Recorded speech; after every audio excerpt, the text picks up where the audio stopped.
और इनसे मैं आपको बताऊं कि मैंने एकेडेमिया में कोई 9-10 साल टीचिंग की है यूनिवर्सिटी लेवल पे, ठीक है। I been a professor for business and management both, और मैं I have never been satisfied with the curriculum that they offer and with the skills that they usually do. और वो सिर्फ मसला एक या दो जगह का नहीं है। मेरा ख्याल है मे बी शायद जब उस हम बात करते हैं यूनिवर्सिटी लेवल के, कॉलेज लेवल पे, वहां पे फोकस एक डिफरेंट होता है कि आपको ग्रेड्स चाहिए, आपको कुछ ऑब्जेक्टिव सेट हैं, आपको आउटकम चाहिए in terms of marks, paper, results, progress. वो जरा डिफरेंट किस्म का ट्रैक होता है, ठीक है। बट द थिंग इज के जो मुझे ज्यादा प्रॉब्लम दिखाई देता है ना कि ये गैप क्यों आता है, ये गैप माइंडसेट की तरफ से आता है। और वो माइंडसेट सिर्फ एक बंदे का या दो बंदे का आपके इर्द गिर्द नहीं होता, it's about generation and generation. हम में कुछ एक नेचुरल ओके, कैपेबिलिटीज हैं और कुछ हम उन पे मेहनत नहीं करते अनफॉर्चुनेटली। तो वो इवेंचुअली इतना बर्डन बन जाता है ना कि जब तक टाइम आता है we don't know how to work with them.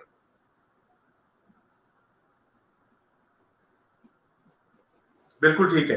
अच्छा, इस एक्सप्लेनेशन के बाद मैं जानना चाहूंगा आपसे कि ये सॉफ्ट स्किल्स और हार्ड स्किल्स क्या हैं, जरा एक्सप्लेन कीजिएगा। क्या हार्ड स्किल्स जो है वो बहुत सख्त होती हैं और सॉफ्ट जो है वो बहुत नरम होती हैं, ताकि हमें पता चले उन दोनों की कैटेगराइजेशन का और उनकी इंपॉर्टेंस का। अच्छा, इंटरेस्टिंगली ये क्वेश्चन, अब चूंकि I been there in the market जब से कोविड की सिचुएशन आई है, मुझे थोड़ा सा कॉर्पोरेट वर्ल्ड से थोड़ा ब्रेक मिला है, तो I on LinkedIn and the thing is के जो लोग अप्रोच करते हैं मुझे कि सॉफ्ट स्किल्स क्या होती है, आई रियलाइज कि काफी लोगों को इसका नहीं पता। और आपका क्वेश्चन इज वेरी वैलिड, क्योंकि इस तरह हमारे और ऑडियंस को भी पता लग जाएगा कि what is soft skills and what is hard skills. देखें, जो आप कह रहे हैं ना कि सॉफ्ट बहुत सॉफ्ट होती है, हार्ड बहुत हार्ड होती है, it's totally opposite. Soft is the harder skill and hard skills are soft to manage, it's totally opposite होता है। क्या hard skills are your education, आपकी डिग्रीज, सर्टिफिकेट्स, एनीथिंग जो भी आपको ना आप जिनको क्वांटिफाई कर सकें, that is your hard skills. Soft skills are more into interpersonal and intrapersonal skills, कि आप कम्युनिकेट कैसे करते हैं, आप लीड कैसे करते हैं, टीम मैनेजमेंट क्या होती है, आप इमोशंस कैसे मैनेज करते हैं, आपकी क्रिटिकल थिंकिंग क्या होती है, क्रिएटिव थिंकिंग क्या होती है। And that is why it is hard to manage. Initially तो ये होता था ना कि सॉफ्ट स्किल्स का समझ के लोग सिर्फ नाम ही कि भाई ये तो आसान होगा, ये तो हो जाएगा। वो नहीं होता। वो जब तक हम इस पे काम नहीं करते, ये नहीं होता। ये it doesn't come naturally to us because of our lifestyle, our eating habits, our system, our cultures, our society कह ले, education system, family। हर इंसान जो born होता है वो they are born as a good person, I would say। NLP के बहुत important supposition है कि हर कोई जो है वो अच्छा है when they come into this world। फिर बाद में they mold according to their situation। यहाँ पे मेरा पॉइंट ये होता है कि चले, जब तक तो आप डिपेंडेंट थे, आप जो भी इंफॉर्मेशन ले रहे थे अपने आसपास से, समझ आती है, आपको नहीं अपॉर्चुनिटी मिली, right. But now when you are independent, you have your own social media account, आपके पास फोन है, आपके पास यूट्यूब है, तो अब ऐसी कौन सी चीज है जो आपको डेवलप होने के लिए रोक रही है, या ऐसी कौन सी चीज है कि आपको इंफॉर्मेशन नहीं मिल सकती अगर आप नहीं चाहते, राइट। तो बिल्कुल ठीक। अगर स्किल्स की हम बात करते हैं and you want to learn that, there are 1000 platforms to get information, but आप एक्सपर्ट तभी होंगे when you practice them on daily basis. बिल्कुल ठीक। अच्छा, यहाँ पे मैं आपसे अपना पर्सनल एक्सपीरियंस भी शेयर करना चाहूंगा, अपनी ऑब्जर्वेशंस भी। मेरा भी बहुत ज्यादा वास्ता है यूनिवर्सिटी स्टूडेंट से भी, प्रोफेशनल से भी। बहुत सारे लोग मैंने देखे कि जो बहुत अच्छी राइटिंग करते हैं, और राइटिंग करने के बाद या टाइपिंग करने के बाद वो बिल्कुल बहुत ही भद्दे अंदाज में एक कागज में, फाइल में लगा के प्रेजेंट कर देते हैं। अंदर चाहे जितना मर्जी कुछ अच्छा लिखा हो, पीपल डोंट लाइक। कई ऐसे मैंने लोग देखे हैं जो बहुत नॉलेजेबल हैं, लेकिन जब वो बात करने पे आते हैं तो अगले को इरिटेट कर देते हैं, अच्छे तरीके से अपनी बात नहीं कर पाते। इन तमाम चीजों को आपकी एक्सपर्टीज और आपका जो एक्सपीरियंस है उसकी बेस पे आप कैसे देखती हैं? क्या वाकई ये बहुत नुकसानदेह चीज है आपके कैरियर के लिए, आपके प्रोफेशन के लिए, आपकी फैमिली लाइफ के लिए? एज अ ह्यूमन बीइंग हमारे अंदर दो प्रॉब्लम्स हैं। पहला नंबर प्रॉब्लम ये है कि हम आसान काम करना चाहते हैं, क्योंकि हमारा माइंड ने हमें बताया हुआ है कि आप आसान काम करें, आप खुश रहेंगे। माइंड को ज्यादा मेहनत पसंद नहीं है, तो वो जब शॉर्टकट तलाश करना है, कोई एक बंदा मिला है, उसने फौरन माइंड ने प्रोफाइलिंग कर ली है कि इसने ऐसे कपड़े पहने हुए तो ये ऐसा ऐसा होगा, ये ऐसे बात कर रहा है, तो क्विक। माइंड को बड़ा, मैं कहूंगी, हठधर्मी का शौक है। माइंड चाहता है जल्दी जल्दी क्विक काम करना, आसान, टू द पॉइंट। तो हमें जब मुश्किल लगता है ना कि अच्छा हमने अब अगर किसी को जवाब देना है, प्रेजेंट, अब उसने चले लिख तो लिया ना पेपर पे, प्रेजेंट करने में उसको मेहनत करनी पड़ेगी। उसने अपने माइंड, वो ऑलरेडी अंदर से अनकंफर्टेबल था कि यार मेहनत करनी पड़ेगी, माइंड ने उसको और स्टैंप लगा के कंफर्म कर दिया कि भाई तुम्हें मेहनत करनी पड़ेगी, ये तो बड़ा मुश्किल काम है, प्लीज डोंट डू दैट। और हम भी कन्विंस हो गए, क्योंकि हमने माइंड को हिंट दे दिया था कि हम क्या चाहते हैं। माइंड को हिंट मिल गया हम नहीं चाहते करना, माइंड विल मेक श्योर कि आप ना करें। तो हमारी as a body and as a mind, we are in regular struggle, I would say. एक जंग होती है जब हमने कुछ काम करना होता है। उसमें बेहतरीन ऑप्शन ये होती है कि आप ये करें कि what will give you a better output. आप उस वक्त अपने आप को ना सोचें, आप उस वक्त ये सोचें कि फायदा क्या होगा, how will it be more effective. जो भी मैं करने जा रहा हूँ ना, इसका फायदा लॉन्ग रन में क्या होगा, बाद में इसका क्या फायदा। जब आप देखें, अभी हम काम करते हैं रेप्टाइल माइंड से, जिसने सिर्फ फाइट और फ्लाइट करना है। जब हम यहाँ पे लर्निंग माइंड की तरफ आ जाते हैं, ऑब्जर्विंग माइंड की तरफ आ जाते हैं कि इसका फ्यूचर में इम्प्लीकेशन क्या होगी, इसका फ्यूचर में फायदा क्या होगा। मैंने लिख तो लिया पीस ऑफ पेपर, मैं प्रेजेंट नहीं कर पाया, इसका इम्प्लीकेशन क्या होगी, एनालिसिस क्या होगा। Then you will find out कि आपको नुकसान होगा। इस केस में आपको अपने माइंड को कन्विंस करना थोड़ा आसान हो जाएगा कि देखो मैंने लिख तो लिया, अगर मैं प्रेजेंट नहीं कर पाया, I won't get the project. If I don't get the project, I won't do business. मेरे पास बिजनेस नहीं होगा, मेरे पास पैसे नहीं होंगे। तो ऐसी एनालिटिकल स्किल्स जो है ना, आप डेवलप करते हैं। अगर हम इंस्टिंक्ट के साथ चलते जाए ना, तो we end up being miserable.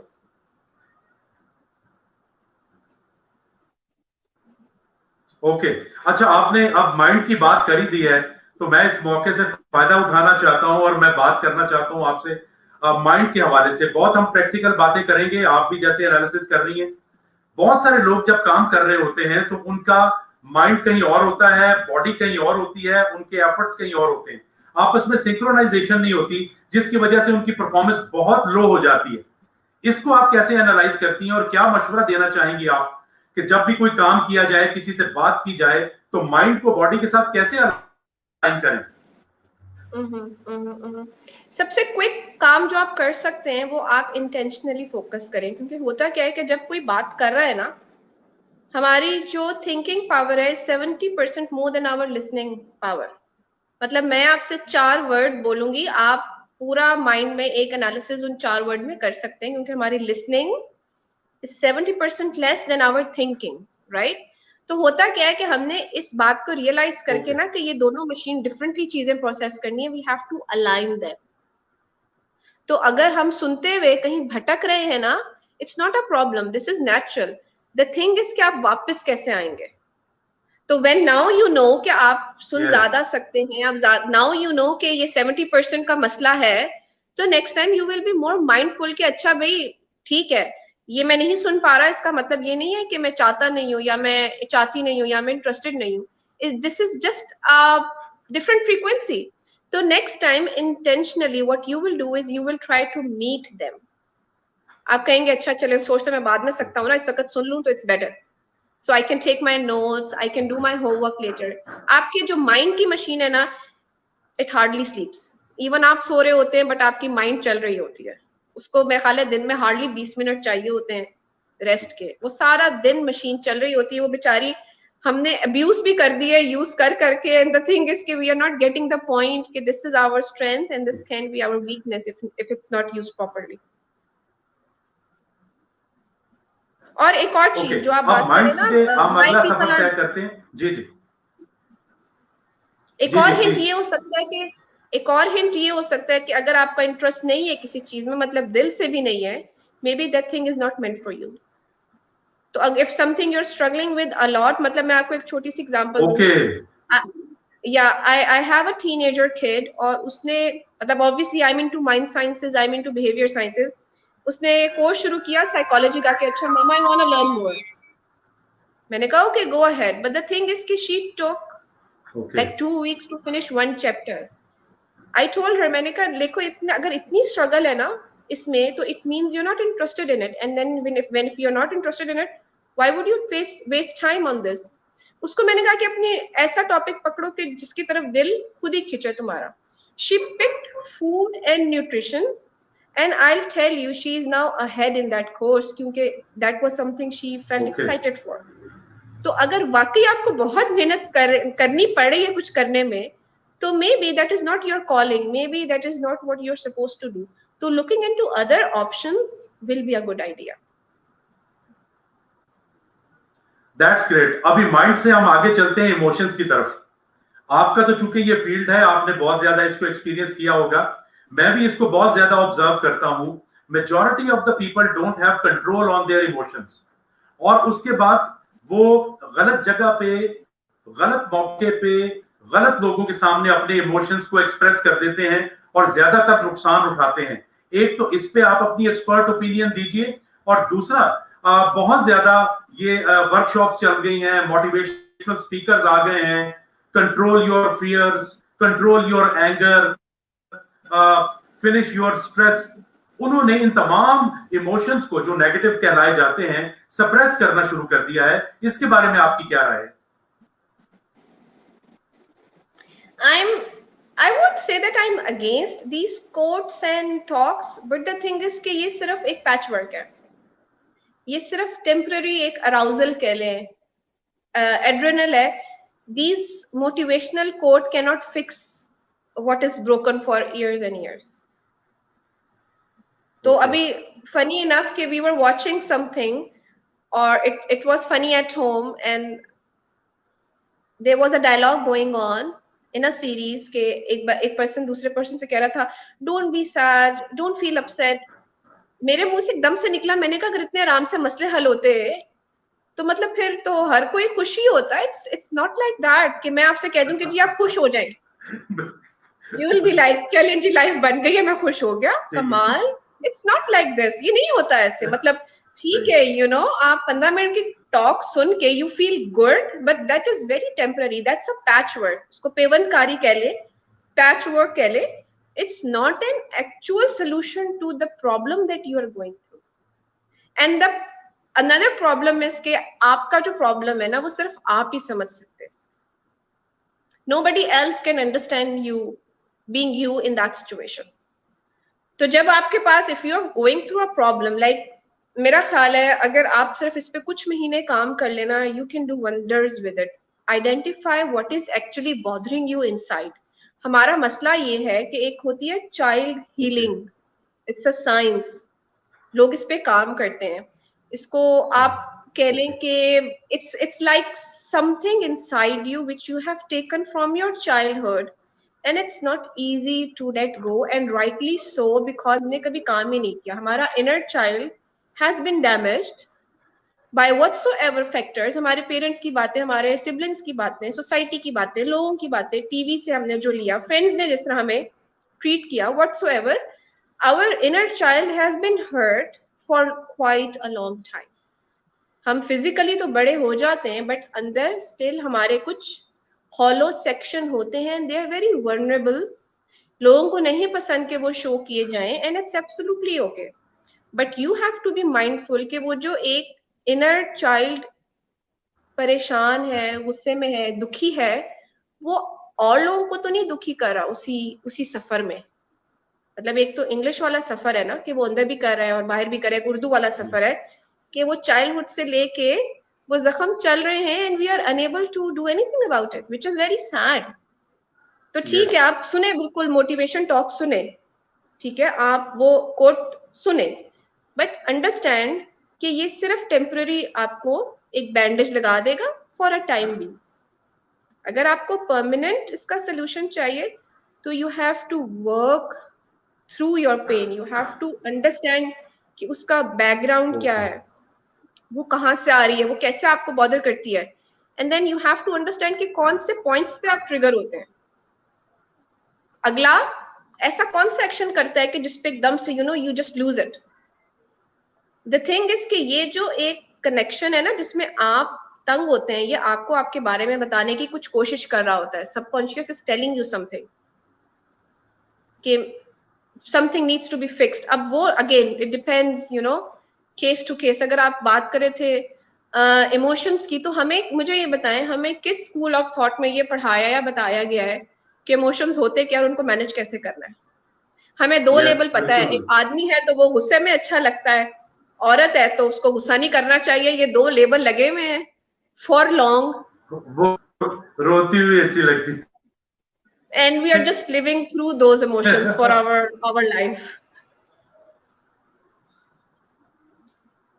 yes. बिल्कुल सही कहा आपने सदफ, बहुत खूबसूरत एनालिसिस किया माइंड का भी और इमोशंस का भी। अब एक बहुत और मजेदार चीज मैं आपसे पूछना चाहता हूं। बहुत सारे लोग जब सॉफ्ट स्किल्स और लाइफ स्किल्स की तरफ आते हैं, अपने आप को वो कंट्रोल करना चाहते हैं by listening to the motivational talks and reading very good quotes, मैंने उन्हें आर्टिफिशियली बिहेव करते हुए देखा है। तो पार्टी में जाते हैं, ऑफिस में जाते हैं, they behave in a very very artificial way. वो बहुत परफेक्ट बिहेव करना चाहते हैं, उससे बजाय फायदे के वो और नुकसान उठाते हैं। इस सिलसिले में आप क्या गाइड करना चाहेंगे? अच्छा, मेरा एक बहुत स्ट्रॉन्ग बिलीव है कि इंसान चेंज तभी होता है जब वो चेंज कंसिस्टेंट हो। अगर मैं ऑफिस में बहुत अच्छी, प्लेजेंट और बहुत टीम ओरिएंटेड है और मैं घर में एक मेस हूं, तो हाउ वुड दैट जस्टिफाई? अब आपने मतलब I have notice this, I don't know आपका क्या एक्सपीरियंस है, but I know very graceful gentlemen who are very professional and very graceful and very lovable outside their house, but घर आते ही ऐसा लगता है जैसे कोई जिन आ गया उन पे। मतलब I literally fail to understand कि बाहर पूरी दुनिया उनकी तारीफ कर रही है कि भाई मिस्टर ABC जैसा तो कोई है ही नहीं, कमाल, मतलब इतना ठहराव तबीयत में और इतने आराम, सबके काम आते हैं, सबकी बात सुनते हैं। तो घर आके तो वो किसी की बात नहीं सुनते, घर में तो कोई नहीं किसी को वो समझते, घर में तो he is just throwing his shoes away, showing tantrums and unable to compose himself emotionally। तो इसका मतलब वो जो आपने बात की ना कि वो फर्क है तबीयत में, वो सिर्फ ये, हाँ, वो बिल्कुल वो ऐसा नहीं है कि वो ऑफिस में करे। इसका मतलब है कि they haven't accepted their true self internally. ये सारी चीजें जो हैं ये अंदर से आती हैं, you can not force anybody. और जैसा मेरा ख्याल है आप घर में होते हैं ना, that is your true picture. जैसे आप घर में अपने अगर आपने दुनिया बदलनी है ना, घर वालों से प्यार करें। तो अगर आप बाहर वाले इतने अच्छे लग रहे हैं, घर आके आपका हशर हुआ है, it means there is a gap that needs to be filled. So the best idea घर वाले भी तो प्यारे होने चाहिए ना।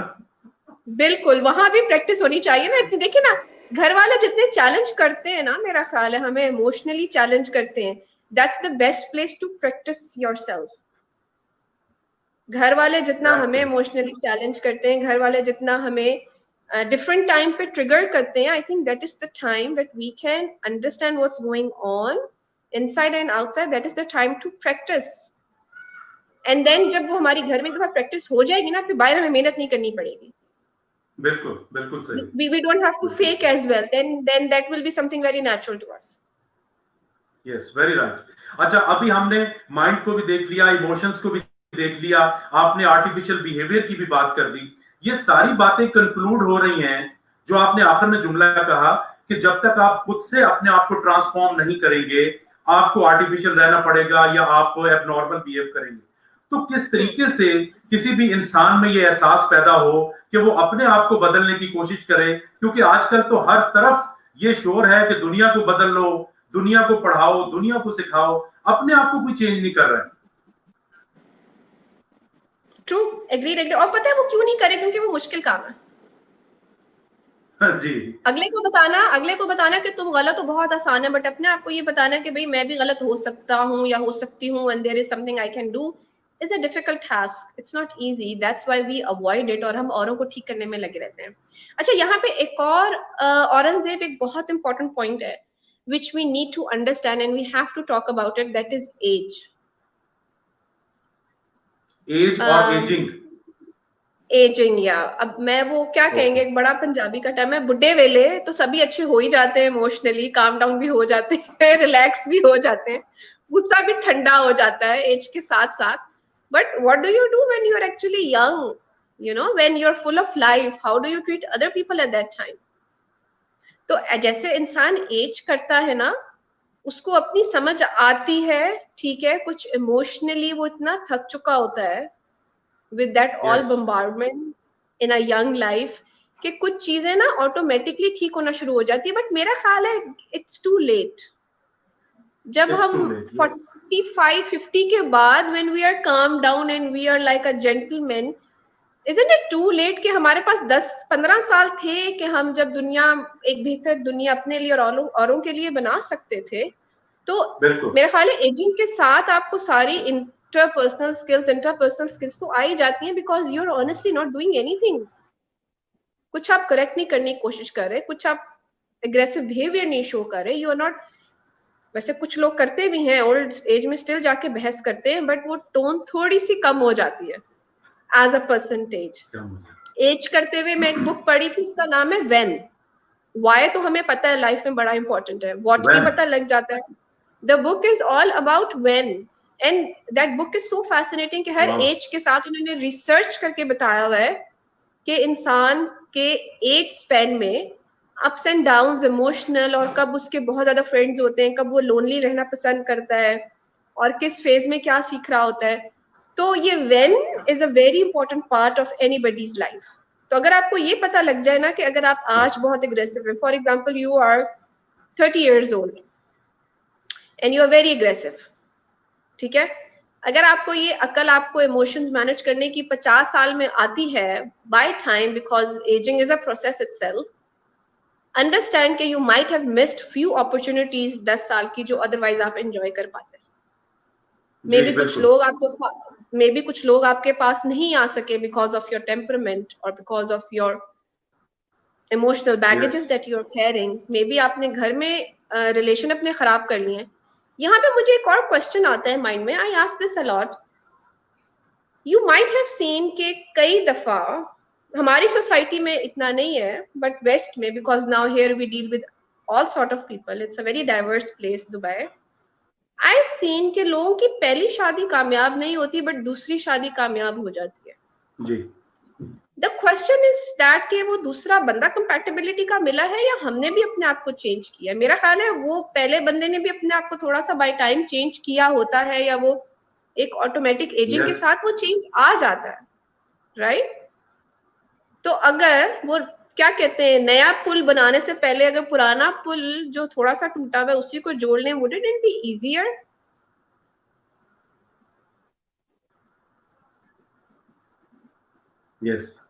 Yes, much convenient, much easier and much beneficial.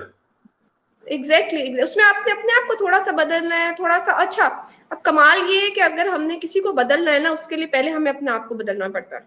हमारी लड़ाई, मुझे कितने कोचिंग में क्वेश्चंस आते हैं, लेकिन उनको मेरी समझ नहीं आती, लेकिन वो मुझे समझ नहीं सकते, बट दे डोंट अंडरस्टैंड मी.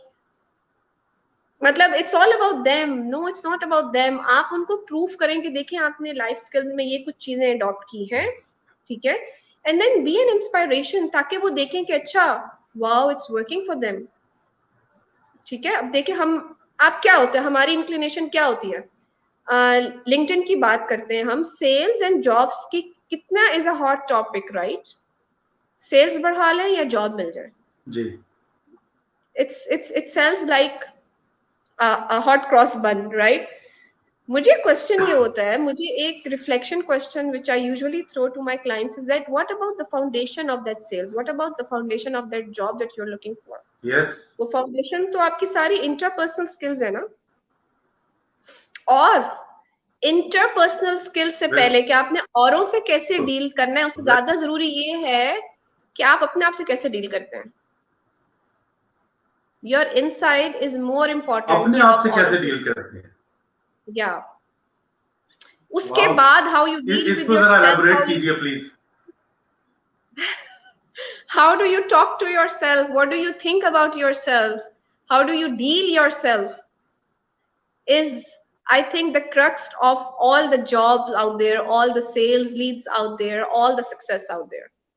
आप जब अपने आप से अच्छे हो जाएंगे ना, आप औरों से भी अच्छे हो जाएंगे. और अपने आप से अच्छा क्या है कि आपकी वजह से किसी को तकलीफ ना हो, आपकी वजह से आपको तकलीफ ना हो. आप अपनी हेल्थ का ख्याल रखें, अपनी मेंटल हेल्थ का ख्याल रखें. जो चीजें इमोशंस आ रहे हैं उनको आपने प्रोसेस कैसे करना है. और येट अगेन, लोगों को बड़े क्विक रिजल्ट चाहिए होते हैं. ये एक दिन का काम नहीं है. आप एक डैमेज फिक्स कर रहे हैं, एक टूटी हुई चीज आप बना रहे हैं. इट टेक्स अराउंड, बड़े आराम से 6 महीने, 6 months, बहुत आराम से.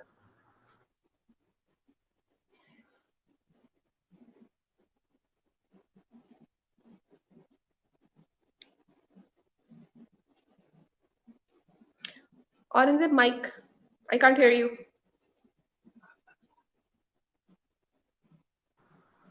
जी, मैं कह रहा था कि अभी हम प्रोग्राम के इख्तिताम की तरफ बढ़ रहे हैं. आपने बहुत सारे एस्पेक्ट्स को हाईलाइट किया, बहुत सारी डिटेल बताई, अपने पर्सनल एक्सपीरियंसेस बताई.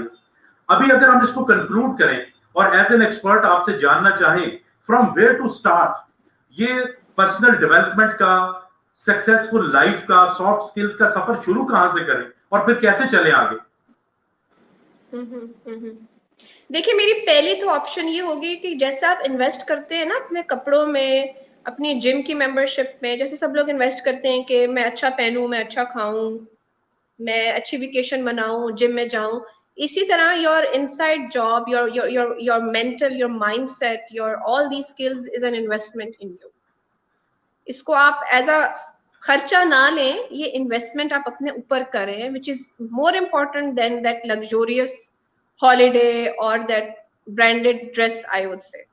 और the good thing about this investment is कि ये temporary होती है. सूट तो आपको हर 6 महीने बाद खरीदना पड़ेगा ना, ये आपके कुछ टाइम की इन्वेस्टमेंट है, ठीक है. और the benefits you can reap it for years and years. तो आप ये समझें कि जैसे आपके जिस्म को जिम की जरूरत है, एक्सरसाइज की जरूरत है, ऐसे ही आपका माइंड एक जिम की तरह, उसको भी एक वो मसल है. माइंड इज अ मसल, उसको भी एक्सरसाइज की जरूरत है.